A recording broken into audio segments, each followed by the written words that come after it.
رب اشرح لي صدری ویسر لی امری واحلل عقدۃ من لسانی یفقهوا قولی رب زدنی علما۔ اللہ تعالیٰ نے ان آیات میں اہل ایمان کو ایمان کے تقاضے پر چلنے کا حکم دیا ہے، اور ایمان کے تقاضے میں سے اہم ترین تقاضا اللہ نے بیان فرمایا کہ اللہ کی راہ میں اپنی جانوں اور مالوں سے جہاد کرو، یہ تمہارے لیے بہتر ہے اگر تم جان لو۔ اسی لیے اللہ تعالیٰ نے خطاب کرتے ہوئے فرمایا یا ایھا الذین آمنوا هل ادلکم، اے ایمان والو کیا میں تمہاری رہنمائی نہ کر دوں ایسی تجارت پر جو تمہیں دردناک عذاب سے بچا لے۔ اور وہ تجارت کیا ہے؟ تؤمنون باللہ ورسولہ، اللہ پر ایمان لانے والے بنو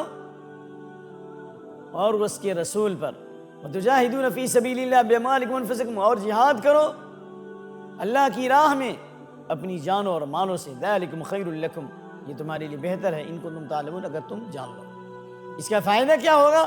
کہ سب سے بڑی سعادت یہ ملے گی کہ اللہ تمہارے گناہوں کو معاف کر دے گا۔ اور ذنوب کا لفظ استعمال کیا ہے، اس لیے بعض اہل علم نے تفسیر کی کہ ذنوب کا لفظ استعمال کیا جاتا ہے اس سے کبیرہ اور سیئات سے صغیرہ، اور جب ذنوب استعمال کیا جائے صرف تو اس سے کبیرہ صغیرہ دونوں مراد ہیں۔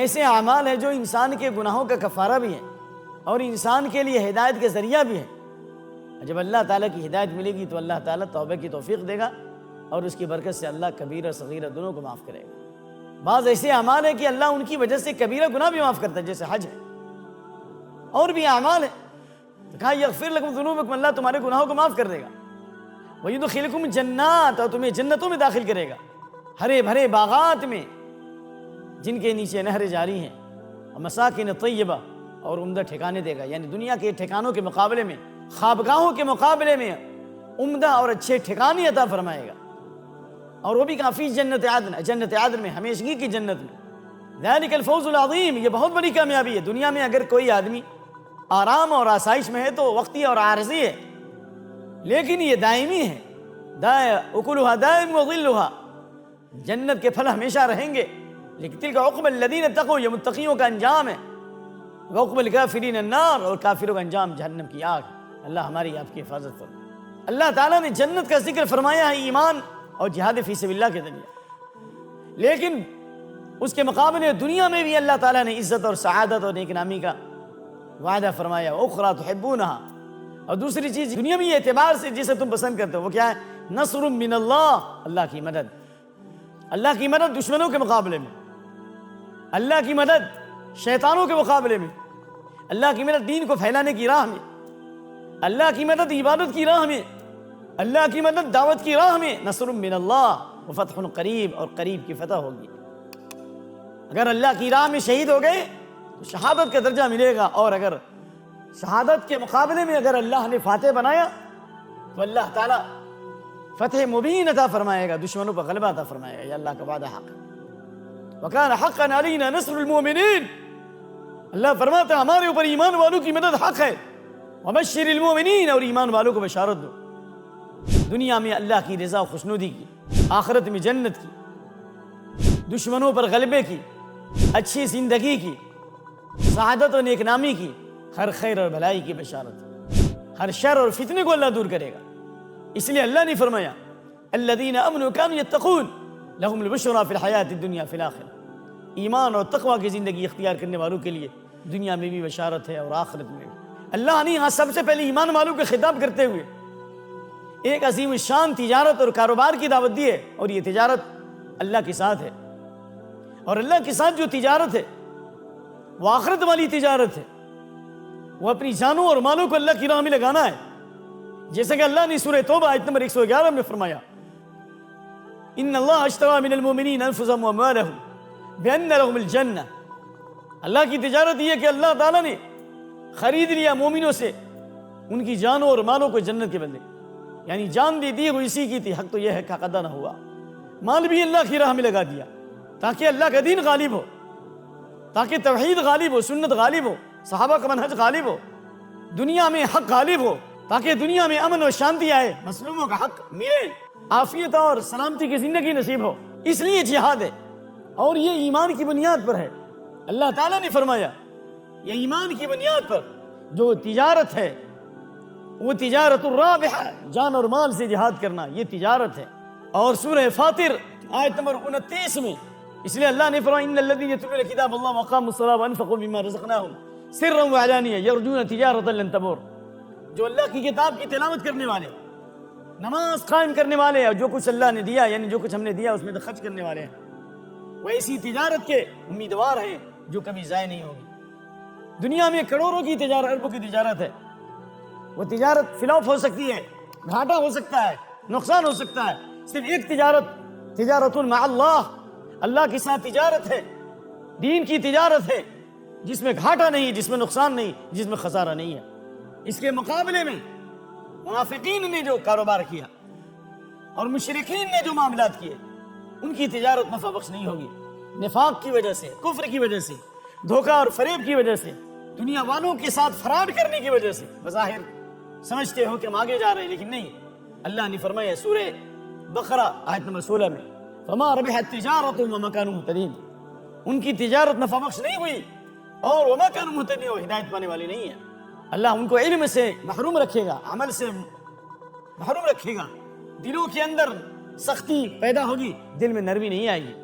خلاصہ کلام یہ ہے کہ مومن کے لیے ایمان کی بنیاد پر کامیابی و سعادت ہے، کیونکہ اللہ رب العالمین نے مومن کے لیے دنیا میں بھی کامیابی رکھی ہے۔ للذین احسنوا فی ہذہ الدنیا حسنہ، جنہوں نے دنیا میں اچھے کام کیے ان کے لیے دنیا کے اندر بھی بھلائی ہے۔ اس آیت کریمہ میں اللہ تعالیٰ نے اہل ایمان کو ایمان کے تقاضے پر عمل کرنے کا حکم دیا، اور ایمان کے تقاضا پہلے نمبر پر یہ ہے کہ ایمان کی تجدید کرو، اللہ اور اس کے رسول پر ایمان کو مضبوط کرو، یعنی ایمان کو اپڈیٹ کرو۔ اس سلسلے میں حدیث رسول ہے صلی اللہ علیہ وسلم، ان الایمان لا یخلق فی جوف احدکم کما یخلق الثوب، تمہارے دل میں ایمان پرانا ہو جاتا ہے جس طرح کپڑا پرانا ہوتا ہے۔ فاسألوا اللہ ان یجدد الایمان فی قلوبکم، اللہ سے سوال کرو کہ اللہ تعالیٰ تمہارے دل میں ایمان کی تجدید فرمائے، ایمان کو زندہ فرمائے، تابندہ فرمائے، ایمان کے ذریعے تمہارے دلوں کو روشن فرمائے۔ اس سے معلوم ہے کہ ایمان گھٹتا بھی ہے اور بڑھتا بھی ہے، ایمان کے ذریعے دلوں کو زندگی ملتی ہے۔ اس لیے اللہ نے کہا ومن کان میتا فاحییناہ، کیا وہ آدمی جو مردہ تھا ہم نے اس کو زندہ کیا۔ ابن عباس کہتے ہیں احییناہ بالایمان، ایمان کے ذریعے ہم نے اس کو زندگی بخشی۔ بغیر ایمان کی پختگی کے قرآن کی تلاوت اور دوسرے احکام پر عمل کا فائدہ نہیں ہے۔ جندب بن عبداللہ کی روایت، کننا فتیان الحزابرہ، ہم نوخیز قریب البلوغ نوجوان تھے، فتعلمنا الایمان ثم تعلمنا القرآن، ہم نے ایمان سیکھا پھر قرآن سیکھا، فازددنا ایمانا، تو ہمیں ایمان میں اضافہ ہوا۔ لہذا ایمان کے تقاضے پر عمل کیا جائے اور ایمان کی تجدید کی جائے، اور ایمان کی تجدید کے ایمان کا علم حاصل کرو، توحید کے کلمات کا استعمال کرو، اہل علم کی صحبت میں رہو، برائیوں سے دور رہو، مریضوں کی عیادت کرو، قبروں کی زیارت کرو، غریبوں کی مدد کرو، سلام کو پھیلاؤ، کھانا کھلاؤ، رشتوں کو جوڑو، رات میں اٹھ کر عبادت کرو، کثرت استغفار کرو، اچھے اعمال کرو۔ اس سے ایمان اور روشن ہوگا، ایمان کی تجدید ہوگی، اور اللہ ایمان کی مٹھاس دنیا میں بھی عطا فرمائے گا اور مرنے کے وقت بھی ایمان پہ ثابت قدمی عطا فرمائے گا۔ یثبت اللہ الذین آمنوا بالقول الثابت فی الحیاۃ الدنیا وفی الآخرہ، اللہ تعالیٰ ایمان والوں کو دنیا کی زندگی میں بھی اس حق بات پر ثابت قدمی عطا کرتا ہے، اور آخرت میں بھی، یعنی قبر میں بھی اور قیامت کے دن۔ کہ فصل اللہ ان یجدد الایمان فی قلوبکم، اللہ سے سوال کرو کہ اللہ ایمان کو تمہارے دلوں میں زندہ کر دے، روشن کر دے، اور اس کی تجدید فرمائے۔ سورۃ الصف کی آیت نمبر 10 اور 11 سے متعلق گفتگو چل رہی تھی، اسی سلسلے کی ہم ترین کڑی ہے کہ اللہ رب العالمین نے اللہ کے ساتھ تجارت کا ذکر فرمایا، اور اس آیت میں تجارت کیا ہے؟ اللہ اس کے رسول پر ایمان لاؤ اور اپنی جانوں اور مالوں سے اللہ کی راہ میں جہاد کرو، یہ تمہارے لیے بہتر ہے۔ واضح ہو کہ جہاد کا معنی قتال ہرگز نہیں ہوتا۔ اگر جہاد کا معنی قتال ہوتا تو پھر مکی زندگی میں مسلمانوں پر قتال فرض نہیں تھا اور مسلمانوں نے جنگ اور قتال نہیں کیا، لیکن اللہ نے مکی زندگی میں بھی جہاد کا حکم دیا ہے۔ سورہ فرقان کی مشہور آیت وجاہدہم بجہادا کبیرا، ان دشمنوں سے اس کتاب کے ذریعے بہت بڑا جہاد کرو۔ تو قرآن سے جہاد کیا ہے؟ یعنی قرآن کے ذریعے حجت پوری کرو، ان کے شبہات کا جواب دو، ان پر حق کو غالب کرنے کی کوشش کرو، ان کو سمجھانے کی کوشش کرو۔ اگر قرآن کے ذریعے قتال ہو تو پھر کیا قرآن سے مارا جائے گا؟ نعوذ باللہ۔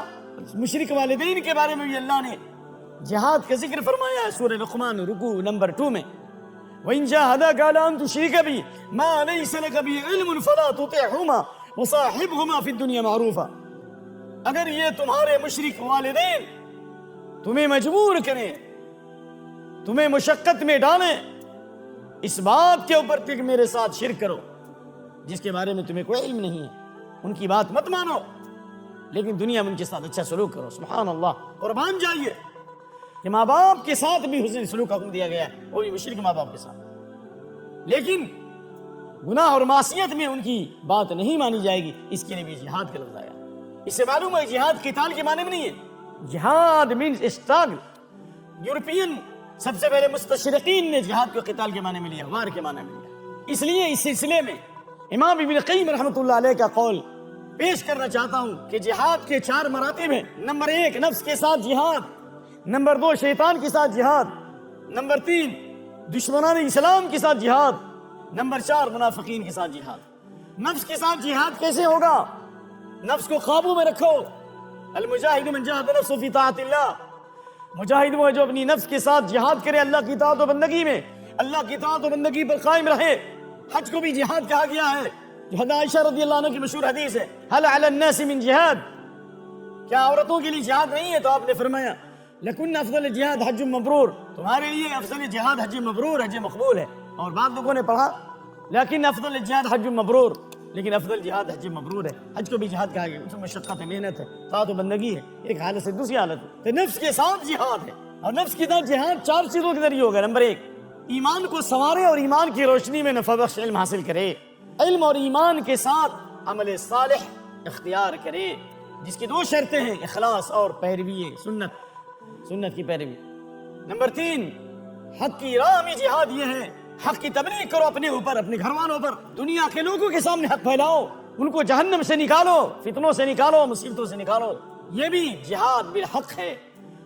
اور جہاد نفس کے ساتھ صبر کرو اور صبر کی تلقین کرو، اور اسی کا ذکر اللہ نے سورۃ العصر میں کیا ہے، الا الذین آمنوا وعملوا الصالحات وتواصوا بالحق وتواصوا بالصبر۔ اس لیے 2 صحابی جب آپس میں ملتے تھے اس وقت تک جدا نہیں ہوتے جب تک ایک صحابی دوسرے صحابی کے اوپر سورہ عصر کی تلاوت نہ کرے اور اس سورت کی روشنی میں اپنا محاسبہ نہ کریں کہ ہم نے اپنے ایمان کو بڑھایا نہیں بڑھایا، علم کو بڑھایا کہ نہیں بڑھایا، عمل صالح کر رہے ہیں کہ نہیں کر رہے ہیں، حق پہنچایا کہ نہیں پہنچایا، کتنے لوگوں تک حق پہنچایا، حق کی راہ میں مشکلات پر صبر کیا کہ نہیں کیا، صبر کی تلقین کی کہ نہیں کی۔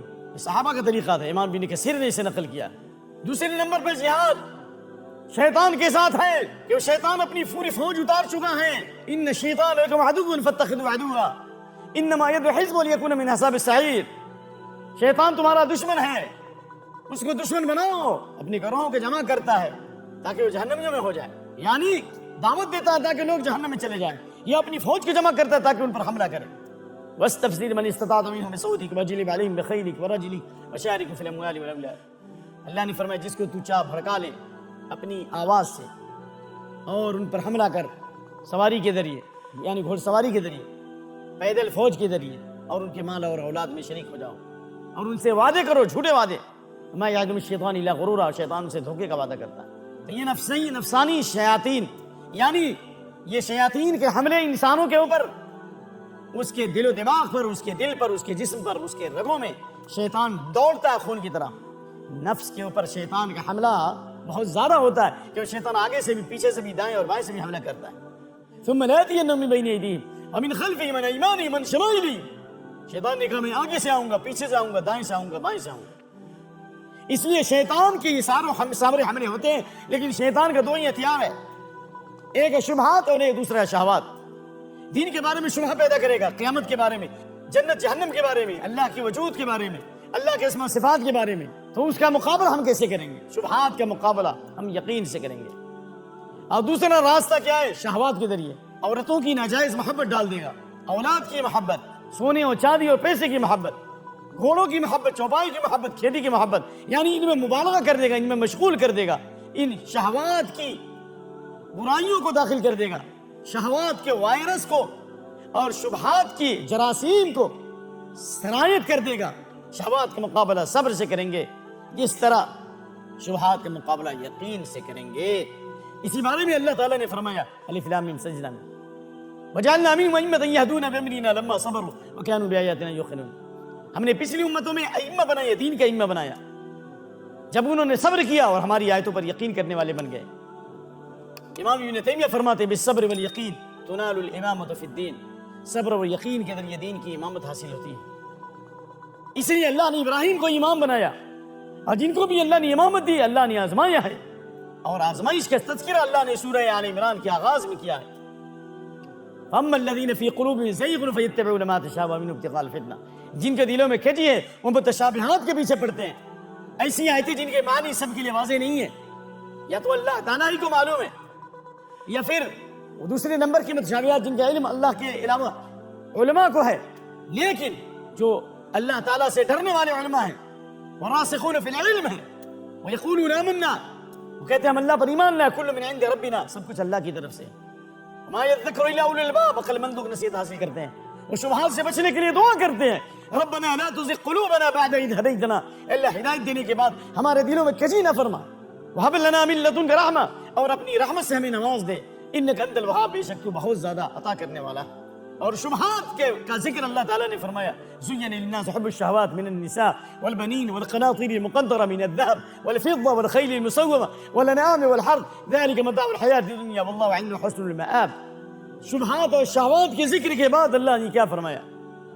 تقوی کی زندگی اختیار کرو، اور شہوات اور شبہات کے فتنوں سے بچنے کے لیے اللہ تعالیٰ نے اہل ایمان کے لیے وعدہ کیا جنت، اور جنت کو پانے کے لیے ضروری ہے کہ انسان شبہات کے ساتھ شہوات سے بچے اور اللہ تعالیٰ سے دعا کرے، ربنا اننا آمنا فاغفر لنا ذنوبنا وقنا عذاب النار، اے ہمارے رب ہم ایمان لائے، ہمارے گناہوں کو بخش دے، ہمیں جہنم کے عذاب سے بچا دے۔ الصابرین والصادقین والقانتین والمنفقین والمستغفرین بالاسحار، صبر کرنے والے بن جائیں، صادقین کی جماعت میں شامل ہو جائیں، اطاعت گزار بن جائیں قانتین کے اندر، والمنفقین اللہ کی راہ میں خرچ کرنے والے بن جائیں، والمستغفرین بالاسحار صبح کے وقت استغفار کرنے والے بن جائیں۔ اللہ شبہات سے بچائے گا، شہوات سے بچائے گا، تمام فتنوں سے بچائے گا، جنت کا راستہ آسان فرما دے گا۔ یہ ہے شیطان کے ساتھ جہاد، اور اس کے بعد دشمنوں کے ساتھ جہاد اور منافقین کے ساتھ، جس کا ذکر انشاءاللہ اگلے ایپیسوڈ میں کریں گے۔ تب تک اجازت دیجیے، باللہ التوفیق، والسلام علیکم ورحمۃ اللہ وبرکاتہ۔